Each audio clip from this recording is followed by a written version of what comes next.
श्री चंद्र कवच स्तोत्रम्। ओम अस्य श्री चंद्र कवच स्तोत्र मंत्रस्य गौतम ऋषिः अनुष्टुप् छन्दः श्री चंद्रो देवता चंद्रप्रीत्यर्थं जपे विनियोगः। समं चतुर्भुजं वन्दे केयूरमुकुटोज्ज्वलं वासुदेवस्य नयनं शङ्करस्य च भूषणम्। एवं ध्यात्वा जपे नित्यं शशिनः कवचं शुभं। शशि पातु शिरोदेशं भालं पातु कलानिधिः। चक्षुषी चन्द्रमाः पातु श्रुति पातु निशापतिः। प्राणं शपाकरः पातु मुखं कुमुदबान्धवः। पातु कण्ठं च मे सोमः स्कन्धे जैवात्रिकस्तथा। करौ सुधाकरः पातु वक्षः पातु निशाकरः। हृदयं पातु मे चन्द्रो नाभिं शङ्करभूषणः। मध्यं पातु सुरश्रेष्ठः कटिं पातु सुधाकरः। उरुतारापतिः पातु मृगाङ्को जानुनी सदा। अब्धिजः पातु मे जङ्घे पातु पादो विधूषदा। सर्वाण्यानानि चाङ्गानि पातु चन्दोऽखिलं वपुः। एतद्धि कवचं दिव्यं भुक्ति मुक्ति प्रदायकं। यः पठे शृणुयाद्वापि सर्वत्र विजयी भवेत्। समं चतुर्भुजं वन्दे केयूरमुकुटोज्ज्वलं वासुदेवस्य नयनं शङ्करस्य च भूषणम्। एवं ध्यात्वा जपे नित्यं शशिनः कवचं शुभं। शशि पातु शिरोदेशं भालं पातु कलानिधिः। चक्षुषी चन्द्रमाः पातु श्रुति पातु निशापतिः। प्राणं शपाकरः पातु मुखं कुमुदबान्धवः। पातु कण्ठं च मे सोमः स्कन्धे जैवात्रिकस्तथा। करौ सुधाकरः पातु वक्षः पातु निशाकरः। हृदयं पातु मे चन्द्रो नाभिं शङ्करभूषणः। मध्यं पातु सुरश्रेष्ठः कटिं पातु सुधाकरः। उरुतारापतिः पातु मृगाङ्को जानुनी सदा। अब्धिजः पातु मे जङ्घे पातु पादो विधूषदा। सर्वाण्यानानि चाङ्गानि पातु चन्दोऽखिलं वपुः। एतद्धि कवचं दिव्यं भुक्ति मुक्ति प्रदायकं। यः पठे शृणुयाद्वापि सर्वत्र विजयी भवेत्। समं चतुर्भुजं वन्दे केयूरमुकुटोज्ज्वलं वासुदेवस्य नयनं शङ्करस्य च भूषणम्। एवं ध्यात्वा जपे नित्यं शशिनः कवचं शुभं। शशि पातु शिरोदेशं भालं पातु कलानिधिः। चक्षुषी चन्द्रमाः पातु श्रुति पातु निशापतिः। प्राणं शपाकरः पातु मुखं कुमुदबान्धवः। पातु कण्ठं च मे सोमः स्कन्धे जैवात्रिकस्तथा। करौ सुधाकरः पातु वक्षः पातु निशाकरः। हृदयं पातु मे चन्द्रो नाभिं शङ्करभूषणः। मध्यं पातु सुरश्रेष्ठः कटिं पातु सुधाकरः। उरुतारापतिः पातु मृगाङ्को जानुनी सदा। अब्दिजः पातु मे जङ्घे पातु पादो विधूषदा सर्वाण्यानानि चाङ्गानि पातु चन्दूखिलं वपुः एतद्धि कवचं दिव्यं भुक्तिमुक्तिप्रदायकं यः पठे शृणुयाद्वापि सर्वत्र विजयी भवेत् समं चतुर्भुजं वन्दे केयूरमुकुटोज्ज्वलं वासुदेवस्य नयनं शङ्करस्य च भूषणम् एवं ध्यात्वा जपे नित्यं शशिनः कवचं शुभं शशि पातु शिरोदेशं भालं पातु कलानिधिः चक्षुषी चन्द्रमाः पातु श्रुति पातु निशापतिः प्राणं शपाकरः पातु मुखं कुमुदबान्धवः पातु कण्ठं च मे सोमः स्कन्धे जैवात्रिकस्तथा करु सुधाकरः पातु वक्षः पातु निशाकरः हृदयं पातु मे चन्द्रो नाभिं शङ्करभूषणः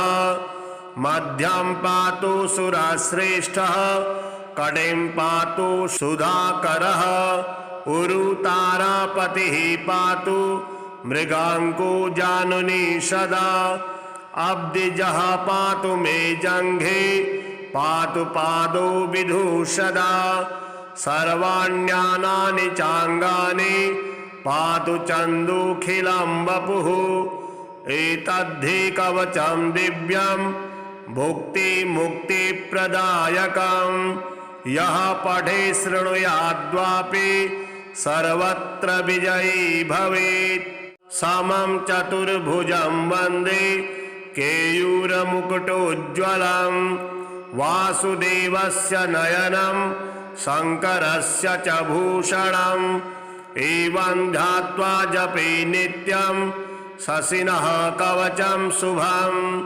शशि पातु शिरोदेशं भालं पातु कलानिधिः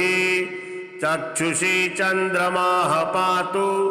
श्रुति पातु निशापतिः प्राणं शपाकरः पातु मुखं कुमुदबान्धवः पातु कण्ठं च मे सोमः स्कन्धे जैवात्रिकस्तथा करु सुधाकरः पातु वक्षः पातु निशाकरः हृदयं पातु मे चन्द्रो नाभिं शङ्करभूषणः मध्यं पातु सुरश्रेष्ठः कटिं पातु सुधाकरः उरुतारापतिः पातु मृगाङ्को जानुनी सदा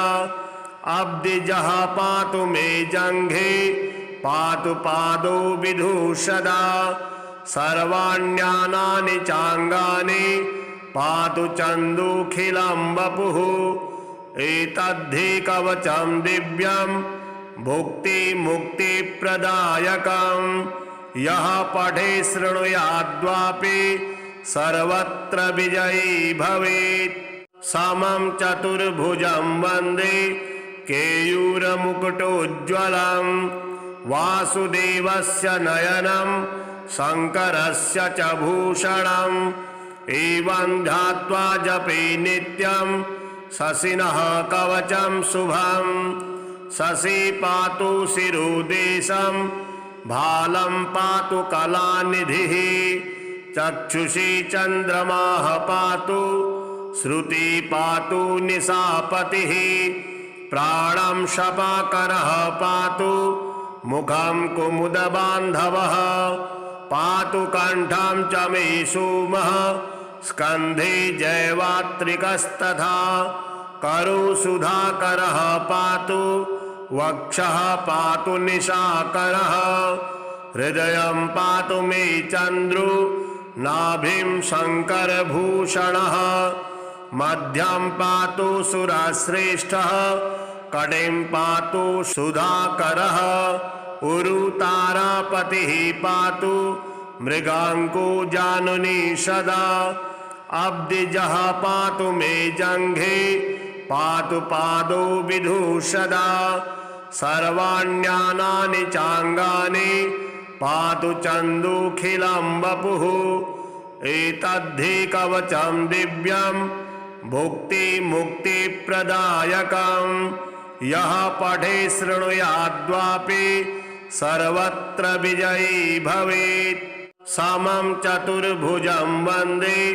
केयूरमुकुटोज्ज्वलं वासुदेवस्य नयनं शङ्करस्य च भूषणम् एवं ध्यात्वा जपे नित्यं शशिनः कवचं शुभं शशि पातु शिरोदेशं भालं पातु कलानिधिः चक्षुषी चन्द्रमाः पातु श्रुति पातु निशापतिः प्राणं शपाकरः पातु मुखं कुमुदबान्धवः पातु कण्ठं च मे सोमः स्कन्धे जैवात्रिकस्तथा करोसुधाकरः पातु वक्षः पातु निशाकरः हृदयं पातु मे चन्द्रो नाभिं शङ्करभूषणः मध्यं पातु सुरश्रेष्ठः कटिं पातु सुधाकरः उरुतारापतिः पातु मृगाङ्को जानुनी सदा अब्दिजः पातु मे जङ्घे पातु पादो विधूषदा सर्वाण्यानानि चाङ्गानि पातु चन्दूखिलं वपुः एतद्धि कवचं दिव्यं भुक्तिमुक्तिप्रदायकं यः पठे शृणुयाद्वापि सर्वत्र विजयी भवेत् समं चतुर्भुजं वन्दे केयूरमुकुटोज्ज्वलं वासुदेवस्य नयनं शङ्करस्य च भूषणम् एवं ध्यात्वा जपे नित्यं शशिनः कवचं शुभं शशि पातु शिरोदेशं भालं पातु कलानिधिः चक्षुषी चन्द्रमाः पातु श्रुति पातु निशापतिः प्राणं शपाकरः पातु मुखं कुमुदबान्धवः पातु कण्ठं च मे सोमः स्कन्धे जैवात्रिकस्तथा करोसुधाकरः पातु वक्षः पातु निशाकरः हृदयं पातु मे चन्द्रो नाभिं शङ्करभूषणः मध्यं पातु सुरश्रेष्ठः कटिं पातु सुधाकरः उरुतारापतिः पातु मृगाङ्को जानुनी सदा अब्दिजः पातु मे जङ्घे पातु पादो विधूषदा सर्वाण्यानानि चाङ्गानि पातु चन्दूखिलं वपुः एतद्धि कवचं दिव्यं भुक्तिमुक्तिप्रदायकं यः पठे शृणुयाद्वापि सर्वत्र विजयी भवेत् समं चतुर्भुजं वन्दे केयूरमुकुटोज्ज्वलं वासुदेवस्य नयनं शङ्करस्य च भूषणम् एवं ध्यात्वा जपे नित्यं शशिनः कवचं शुभं शशि पातु शिरोदेशं भालं पातु कलानिधिः चक्षुषी चन्द्रमाः पातु श्रुति पातु निशापतिः प्राणं शपाकरः पातु मुखं कुमुदबान्धवः पातु कण्ठं च मे सोमः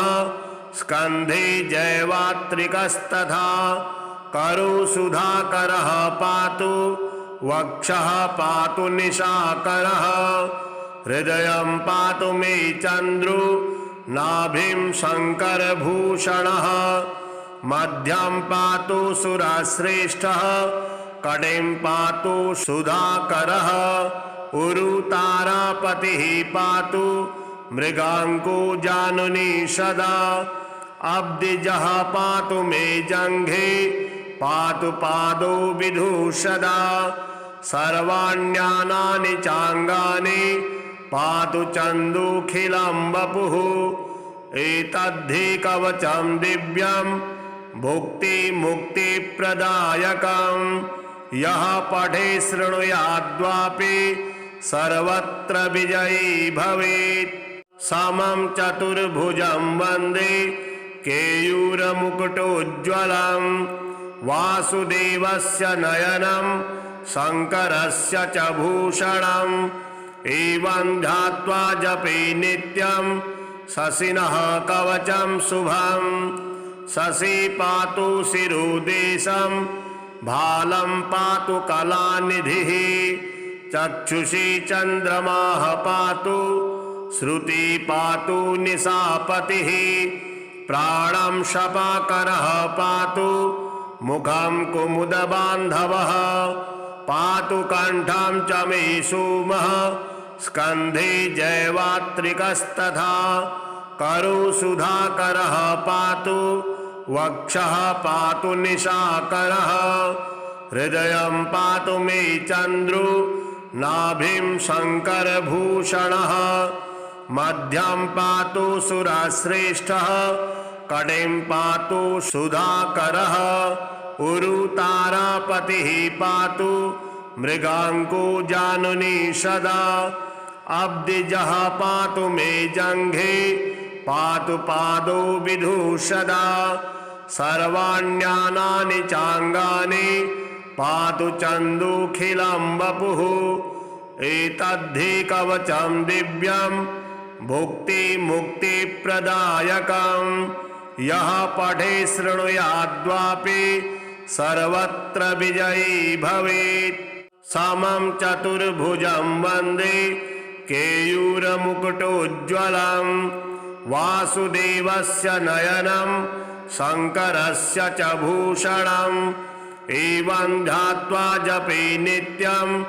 शशिनः कवचं शुभं शशि पातु शिरोदेशं भालं पातु कलानिधिः चक्षुषी चन्द्रमाः पातु श्रुति पातु निशापतिः प्राणं शपाकरः पातु मुखं कुमुदबान्धवः पातु कण्ठं च मे सोमः स्कन्धे जैवात्रिकस्तथा करोसुधाकरः पातु वक्षः पातु निशाकरः हृदयं पातु मे चन्द्रो नाभिं शङ्करभूषणः मध्यं पातु सुरश्रेष्ठः कटिं पातु सुधाकरः उरुतारापतिः पातु मृगाङ्को जानुनी सदा अब्दिजः पातु मे जङ्घे पातु पादो विधूषदा सर्वाण्यानानि चाङ्गानि पातु चन्दूखिलं वपुः एतद्धि कवचं दिव्यं भुक्तिमुक्तिप्रदायकं यः पठे शृणुयाद्वापि सर्वत्र विजयी भवेत् समं चतुर्भुजं वन्दे केयूरमुकुटोज्ज्वलं वासुदेवस्य नयनं शङ्करस्य च भूषणम् एवं ध्यात्वा जपे नित्यं शशिनः कवचं शुभं शशि पातु शिरोदेशं भालं पातु कलानिधिः चक्षुषी चन्द्रमाः पातु श्रुति पातु निशापतिः प्राणं शपाकरः पातु मुखं कुमुदबान्धवः पातु कण्ठं च मे सोमः स्कन्धे जैवात्रिकस्तथा करोसुधाकरः पातु वक्षः पातु निशाकरः हृदयं पातु मे चन्द्रो नाभिं शङ्करभूषणः मध्यं पातु सुरश्रेष्ठः कटिं पातु सुधाकरः उरुतारापतिः पातु मृगाङ्को जानुनी सदा अब्धिजः पातु मे जङ्घे पातु पादो विधूषदा सर्वाण्यानानि चाङ्गानि पातु चन्दूखिलं वपुः एतद्धि कवचं दिव्यं भुक्तिमुक्तिप्रदायकं यः पठे शृणुयाद्वापि सर्वत्र विजयी भवेत् समं चतुर्भुजं वन्दे केयूरमुकुटोज्ज्वलं वासुदेवस्य नयनं शङ्करस्य च भूषणम् एवं ध्यात्वा जपे नित्यं शशिनः कवचं शुभं शशि पातु शिरोदेशं भालं पातु कलानिधिः चक्षुषी चन्द्रमाः पातु श्रुति पातु निशापतिः प्राणं शपाकरः पातु मुखं कुमुदबान्धवः पातु कण्ठं च मे सोमः स्कन्धे जैवात्रिकस्तथा करोसुधाकरः पातु वक्षः पातु निशाकरः हृदयं पातु मे चन्द्रो नाभिं शङ्करभूषणः मध्यं पातु सुरश्रेष्ठः कटिं पातु सुधाकरः उरुतारापतिः पातु मृगाङ्को जानुनी सदा अब्धिजः पातु मे जङ्घे पातु पादो विधूषदा सर्वाण्यानानि चाङ्गानि पातु चन्दूखिलं वपुः एतद्धि कवचं दिव्यं भुक्तिमुक्तिप्रदायकं यः पठे शृणुयाद्वापि सर्वत्र विजयी भवेत् समं चतुर्भुजं वन्दे केयूरमुकुटोज्ज्वलं वासुदेवस्य नयनं शङ्करस्य च भूषणम् एवं ध्यात्वा जपे नित्यं शशिनः कवचं शुभं शशि पातु शिरोदेशं भालं पातु कलानिधिः चक्षुषी चन्द्रमाः पातु श्रुति पातु निशापतिः प्राणं शपाकरः पातु मुखं कुमुदबान्धवः पातु कण्ठं च मे सोमः स्कन्धे जैवात्रिकस्तथा करोसुधाकरः पातु वक्षः पातु निशाकरः हृदयं पातु मे चन्द्रो नाभिं शङ्करभूषणः मध्यं पातु सुरश्रेष्ठः कटिं पातु सुधाकरः उरुतारापतिः पातु मृगाङ्को जानुनी सदा अब्धिजः पातु मे जङ्घे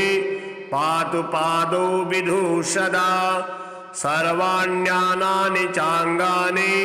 पातु चन्दूखिलं वपुः एतद्धि कवचं दिव्यं भुक्तिमुक्तिप्रदायकं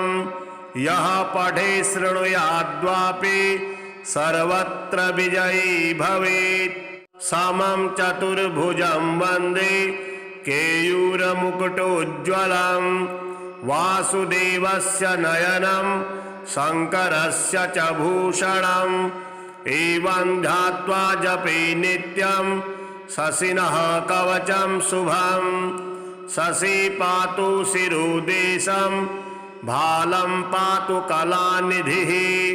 चक्षुषी चन्द्रमाः पातु श्रुति पातु निशापतिः प्राणं शपाकरः पातु मुखं कुमुदबान्धवः पातु कण्ठं च मे सोमः स्कन्धे जैवात्रिकस्तथा करोसुधाकरः पातु वक्षः पातु निशाकरः हृदयं पातु मे चन्द्रो नाभिं शङ्करभूषणः मध्यं पातु सुरश्रेष्ठः कटिं पातु सुधाकरः उरुतारापतिः पातु मृगाङ्को जानुनी सदा अब्दिजः पातु मे जङ्घे पातु पादो विधूषदा सर्वाण्यानानि चाङ्गानि पातु चन्दूखिलं वपुः एतद्धि कवचं दिव्यं भुक्तिमुक्तिप्रदायकं यः पठे शृणुयाद्वापि सर्वत्र विजयी भवेत् समं चतुर्भुजं वन्दे केयूरमुकुटोज्ज्वलं वासुदेवस्य नयनं शङ्करस्य च भूषणम् एवं ध्यात्वा जपे नित्यं शशिनः कवचं शुभं शशि पातु शिरोदेशं भालं पातु कलानिधिः चक्षुषी चन्द्रमाः पातु श्रुति पातु निशापतिः प्राणं शपाकरः पातु मुखं कुमुदबान्धवः पातु कण्ठं च मे सोमः स्कन्धे जैवात्रिकस्तथा करोसुधाकरः पातु वक्षः पातु निशाकरः हृदयं पातु मे चन्द्रो नाभिं शङ्करभूषणः मध्यं पातु सुरश्रेष्ठः कटिं पातु सुधाकरः उरुतारापतिः पातु मृगाङ्को जानुनी सदा अब्दिजः पातु मे जङ्घे पातु पादो विधूषदा सर्वाण्यानानि चाङ्गानि पातु चन्दूखिलं वपुः एतद्धि कवचं दिव्यं भुक्तिमुक्तिप्रदायकं यः पठे शृणुयाद्वापि सर्वत्र विजयी भवेत् समं चतुर्भुजं वन्दे केयूरमुकुटोज्ज्वलं वासुदेवस्य नयनं शङ्करस्य च भूषणम् एवं ध्यात्वा जपे नित्यं शशिनः कवचं शुभं शशि पातु शिरोदेशं भालं पातु कलानिधिः चक्षुषी चन्द्रमाः पातु श्रुति पातु निशापतिः प्राणं शपाकरः पातु मुखं कुमुदबान्धवः पातु कण्ठं च मे सोमः स्कन्धे जैवात्रिकस्तथा करोसुधाकरः पातु वक्षः पातु निशाकरः हृदयं पातु मे चन्द्रो नाभिं शङ्करभूषणः मध्यं पातु सुरश्रेष्ठः कटिं पातु सुधाकरः उरुतारापतिः पातु मृगाङ्को जानुनी सदा अब्दिजः पातु मे जङ्घे पातु पादो विधूषदा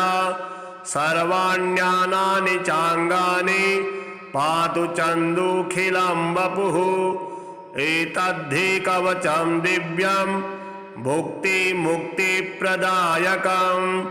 यः पठे शृणुयाद्वापि सर्वत्र विजयी भवेत् समं चतुर्भुजं वन्दे केयूरमुकुटोज्ज्वलं वासुदेवस्य नयनं शङ्करस्य च भूषणम् एवं ध्यात्वा जपे नित्यं शशिनः कवचं शुभं शशि पातु शिरोदेशं भालं पातु कलानिधिः चक्षुषी चन्द्रमाः पातु श्रुति पातु निशापतिः प्राणं शपाकरः पातु मुखं कुमुदबान्धवः पातु कण्ठं च मे सोमः